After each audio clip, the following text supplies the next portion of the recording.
नमस्कार दर्शक बंधु जगन्नाथंकर कथा आपण माने जेते सुनिले सेते नुआ नुआ कथा बाहरिबो आउ सेते नुआ नुआ कथा सुनिबा पई भी मन हेबो। काहे के कथा हमें कहूचु आमे जगन्नाथंकर कथा आपणक आगरे उपस्थापना करिया पई सबु बेले किछि ना किछि पढु थाउ किछि ना किछि सुनु थाउ।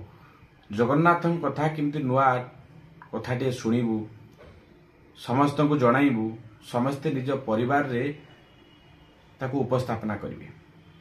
ये कथा को आलोचना कला भितरे आज एक सुंदर कथाटी आम नजर को आसी। से कथाटी होची जेतले रथयात्रा समय देवी माता सुभद्रा जेतबेले रथ को विराजमान करथांती। दर्शक आपण मान जानिथिबे महाप्रभु चतुर्धा मूर्ति मानवीय लीला करछंती। जगन्नाथ वर्तमान मानवीय लीला रे अछंती। मनुष्य जहा करिवो जगन्नाथ सेया करंती। आपण सकाळ उठिने मुह धोंती महाप्रभु भी मुह धोंती। आपण जळिखा करती महाप्रभु भी जळिखा करंती। आपण गाधांती महाप्रभु भी गाधांती। वर्तमान मानवीय लीला रे महाप्रभु माने अछंती। यदि आमे भद्रे भद्रा सुभद्रा कथा यदि कहवा जितेबले रथरे रथारूढ़ होचंती माँ सुभद्रा सेतेबले सुभद्रांकर रथर सारथी हेले अर्जुन। से कहउचंती मंदिर भितरे थिला बेले मु मो दुई भाईंकर मो परिवार मंदिर रु थरे पदा को बाहला परे प्रत्येक ओडिया नारी ये गोटे माँ सुभद्रांकर सुंदर कथा जो नारी सबु बेले के मु होची सर्वस्व सबु किछि मु एका करि पारे। सुभद्रा सुंदर भावरे समस्त मानव समाज को उदाहरण देउछंती।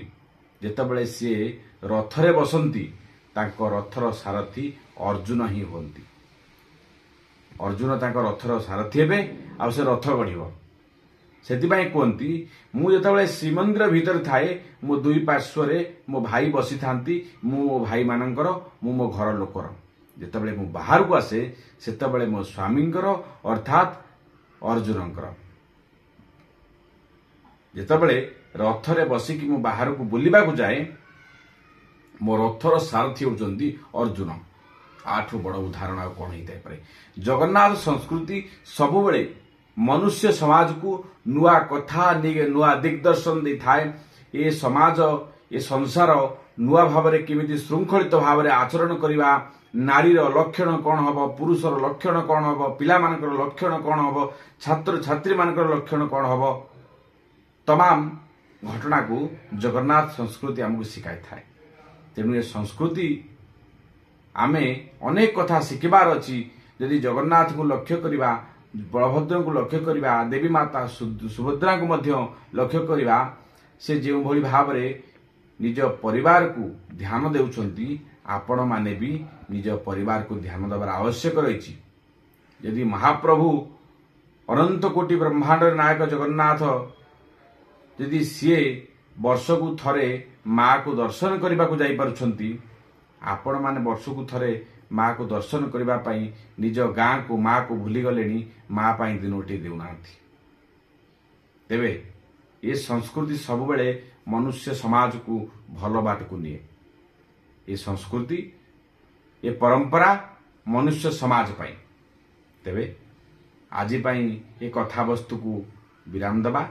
यदि आम कथाटी आपण मानकु भल लागे ये भली जगन्नाथ संस्कृति कथा को आपण माने सुनिबा को चाहुचंती ताहले आम चैनल को लाइक सब्सक्राइब करिवे। रखुची नमस्कार।